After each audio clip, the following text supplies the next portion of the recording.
Te cuento, hace unos días estaba hablando con unos amigos sobre películas de terror y salió a la palestra este caso, ¿vale?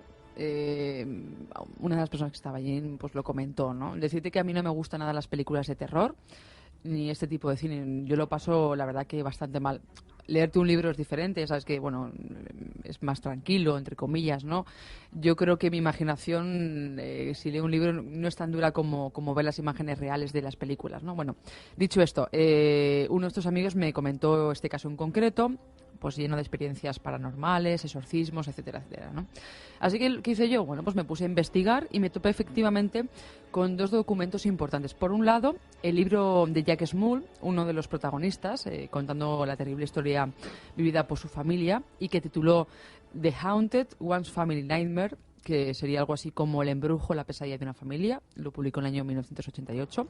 Y por otro lado, una película del año 91, una película no para cine sino para televisión, con el mismo nombre, que se estrenó en Estados Unidos y que en España lo pudimos ver con el nombre de La Casa de las Almas Perdidas. Eso fue lo que yo me encontré. Entonces, a partir de ahí, dije, bueno, pues yo creo que es un tema interesante para traer aquí a Nits de Ràdio. A Nits de Ràdio avui parlem dels dimonis de la família Smurl. Com comença aquesta història? Bueno, los protagonistas de la historia son Jack y Janet, que se conocieron en el año 1967. Jack era técnico de neuropsiquiatría en la Armada y en el año siguiente pues esta pareja deciden casarse. Vivían en aquel entonces en una población llamada Wilkes-Barre, en Pensilvania, Estados Unidos, pero unos años después, en el año 72, tras el paso del huracán Agnes, la mayor parte de la zona había quedado inundada y la familia Small se vio obligada a trasladarse. Hasta ahí todo correcto. Los padres de Jack, se llamaban John y Mary Small, compraron una casa adosada en el oeste de Pittston, Pensilvania, en el año 73. Una casa que será, pues, yo creo que la protagonista de la historia. Y que podemos decir, pues, bueno, pues que fue construida en el año 1896 y que estaba situada en un barrio aparentemente tranquilo, de clase media, en una calle llamada Chase. John y Mary, los padres de Jack, ocuparon, al ser tan grande, ocuparon el ala derecha de la casa, mientras que el hijo y su nuera, junto con sus dos primeros niños, Dawn y Heather, ocuparon el ala izquierda. Los Smurf invirtieron, pues yo creo que muchísimo tiempo y dinero para dejar la casa en condiciones, porque era una casa que debido a la antigüedad estaba bastante destrozada. Hasta aquí, bueno, pues todo parecía normal. Sin embargo, de acuerdo al testimonio de los Smurf, los primeros signos de actividad paranormal comienzan en el año 74, tan solo un año después de empezar su vida allí. ¿Cómo comienza? Bueno, pues la televisión se encendió ella sola y una mancha apareció en la alfombra.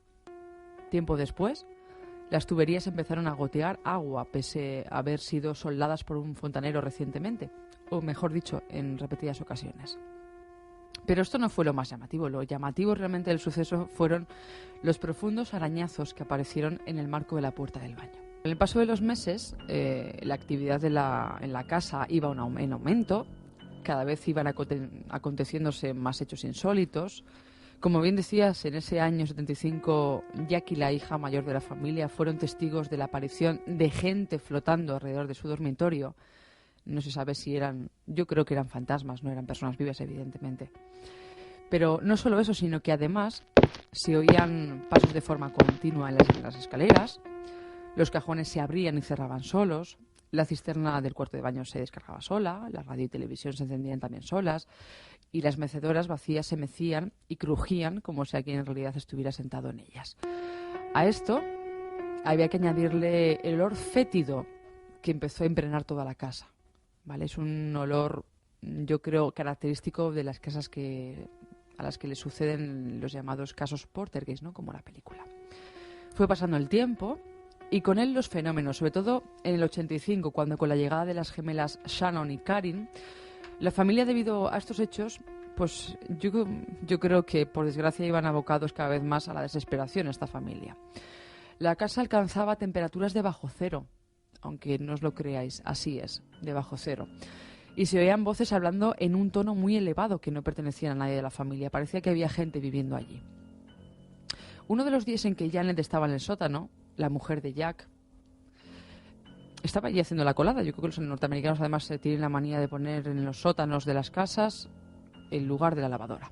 Bueno, parece que todo está predestinado un poco, ¿no? Bueno, pues mientras esta mujer estaba allí haciendo la colada, oyó que alguien la llamaba por su nombre y cuando subió para ver quién de su familia la había estado llamando, comprobó que estaba sola en la casa. No le dio importancia, la verdad, no le dio ninguna importancia. Dijo, bueno, pues a lo mejor, pues no sé, me lo habré imaginado. 2 días después de este incidente, y de nuevo estando sola en la cocina, ella se quedó helada. ¿Por qué? Porque de repente aparece un bulto negro sin rostro humano. Dicha aparición caminó a través de la pared y apareció ante Mary Smoon, la madre de Jack, acordaros, en el otro lado de la casa, en el ala izquierda de la casa, y suegra de Janet, justo en el lado opuesto, como digo, de la casa. Els veïns sabien, creus tu, el que estaba pasando en aquella Sí, casa? claro, sabían, sobre todo porque escuchaban gritos, ruidos extraños procedentes del interior de aquella casa, de aquel inmueble, cuando ningún miembro de la familia estaba dentro de ella. Entonces, claro que lo podían escuchar. De hecho, desde el interior de las paredes de la casa se escuchaban ruidos, arañazos, golpes. Pero esto no es lo más grave o lo más terrorífico. Lo más, yo qué sé, horripilento, diría yo la palabra, fueron los ataques físicos de los que comenzaron a ser objeto esta familia. Ejemplos. Una de las noches a Heather, la hija de 13 años de la familia Smoon, se le cayó a pocos centímetros de su cuerpo pues el ventilador del techo de su habitación de repente, esta habitación, se le cayó. Estuvo a punto de morir, no le pilló de milagro. En otra ocasión, su hermana Shannon fue empujada por las escaleras por algo invisible, que no se sabe qué era, cayó. Fue como una especie de fuerza mayor que la tiró por las escaleras y no había nadie. Y la mismísima Janet fue sacada violentamente de su propia cama y arrastrada fuera de esta por manos invisibles. Dicen que incluso el perro de la familia era también objeto de frecuentes ataques. Demanar ajuda a algú?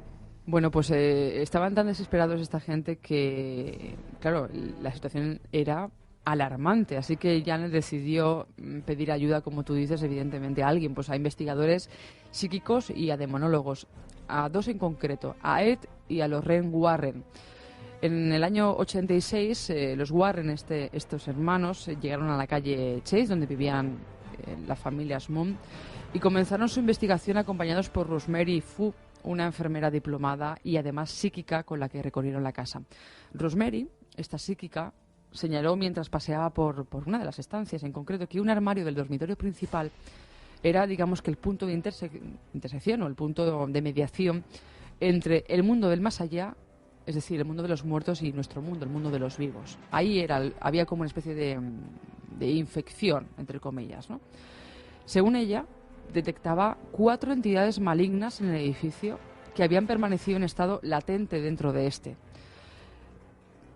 Como digo, antes de llegar a la familia Smoon no había ocurrido nada. Llegaron y empezaron a ocurrir hechos bastante extraños. Pero esta mujer, la psíquica, Rosemary, dijo que esos cuatro entidades malignas sí habían permanecido latentes, pero habían salido más a la palestra a raíz de la llegada de las 2 gemelas adolescentes.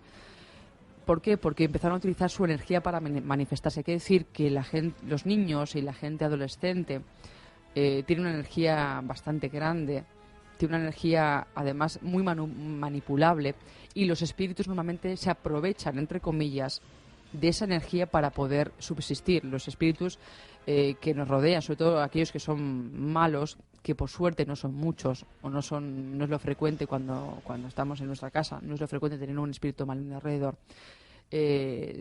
chupan nuestra energía. Entonces, ¿quiénes son más propensos a ese tipo de situaciones? Los niños, adolescentes, ancianos, ¿vale? Ese tipo de personas. Hay que decir que una de esas manifestaciones, hablaba yo antes del tema del olor, hablaba también del tema de los golpes. Hay que decir que esto es un fenómeno de Porter, es que un día, si quieres, hablaremos más extensamente, y no contaremos este caso, sino contaremos alguno más. Bueno, a partir de aquí, los Warren intentan expulsar al demonio, porque para ellos era el demonio, provocándolo, pues ¿con qué? Con música religiosa y por medio de la oración. Las reacciones fueron, pues, cajones que salían disparados, espejos que eran sacudidos violentamente, Y la situación se agravó cuando Janet dijo haber sido violada por una fuerza invisible. Es entonces cuando los Warren deciden llevar a un sacerdote, al padre McKenna, para que les ayudase, y quien además había realizado más de 50 exorcismos en años anteriores. Dispuesto a ayudar a los Smurl, este hombre, este padre McKenna, realizó el antiguo rito romano del exorcismo, pero no consiguió sino enfadar más a la entidad demoníaca. La familia en ese momento se encontraba en la segunda etapa de la opresión demoníaca, que según los Warren seguía a la primera fase llamada la infestación, es decir, era la infestación, luego seguía la etapa de la opresión demoníaca, después de esta opresión demoníaca continuaba la fase de la posesión y finalmente la de la muerte, ¿no? Esas son las fases de una posesión demoníaca, ¿vale? Para que la gente lo sepa. Estos ataques continuaron con marcas de mordiscos en los brazos de Janet y de Mary Smurl. Karen, una de las gemelas, cayó gravemente enferma de una extraña fiebre y casi estuvo a punto también de morir. Vamos, que todo aquello, esta casa le estaba produciendo un auténtico caos en sus vidas. El padre McKenna realizó un segundo exorcismo a finales de la primavera de ese año, pero con el mismo resultado que el primero, no consiguió expulsar al demonio. De hecho, ahora los ataques ya se producían en el trabajo de Jack, e incluso cuando viajaban por vacaciones de familia también les sucedían cosas extrañas. Es decir, allá donde fueran, aquello que les acosaba les seguía.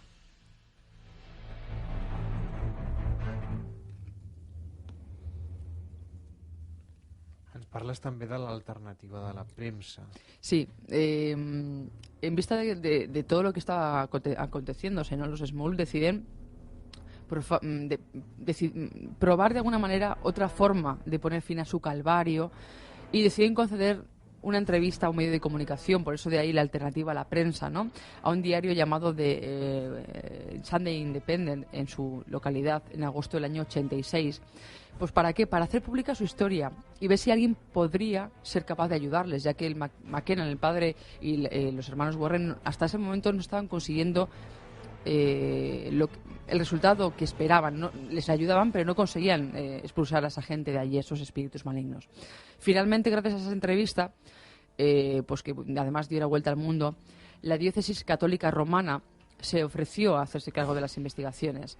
Junto a ella, además, hubo una medium llamada también que se aunó a esta causa, se llamaba Mary Alice Ringman, y examinó también la casa de los Smurl y confirmó lo que ya sabíamos, ¿no? Y lo que habían dicho anteriormente los Warren, que había 4 espíritus presentes.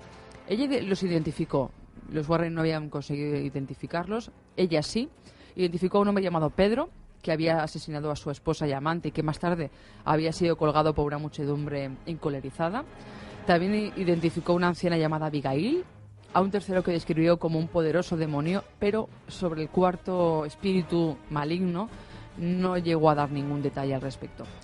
Una vez más, pues el sacerdote McKenna siguió realizando este tipo de ayuda, realizó un tercer exorcismo en la casa que tampoco sirvió para echar a las fuerzas existentes.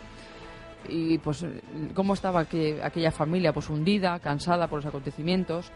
¿Y qué consiguieron estos espíritus malignos? Que se mudasen a otra ciudad con la esperanza de que las entidades no les siguieran y poner fin así a su terrible pesadilla. Poco después de su mudanza, la iglesia realizó un cuarto exorcismo en la casa ahora ya vacía. Parece que todo salió bien, por lo que luego contaron, aunque casualmente ese mismo año, decíamos en el año, si mal no recuerdo, lo tengo por aquí apuntado, 88. Curiosamente, en ese año 88, ¿qué pasó? Pues que, y lo decía ya al inicio, Jack Smurl publica un libro contando la terrible historia de su familia, que a mí me parece fantástico porque es una manera de dar a conocer un suceso dramático y que a lo mejor mucha gente que nos está escuchando le ha podido ocurrir en algún momento o les está ocurriendo ahora mismo, ¿no? Una manera de ayudar o de expresarse. Bueno, ¿qué pasó? Que muchos escépticos, entre ellos algunos vecinos de su población, creían que tanto el libro como la película, que luego posteriormente se hizo, pues confirmaban unas sospechas muy claras, según ellos, ¿no? Que la familia se había realmente inventado aquella historia para beneficiarse económicamente. Lo cierto es que años más tarde, y ya nos vamos al año 2000, el inquilino de la antigua casa de los Smurl fue encontrado muerto después de una aparente sobredosis. ¿Casualidad, Carlas? Yo creo que no.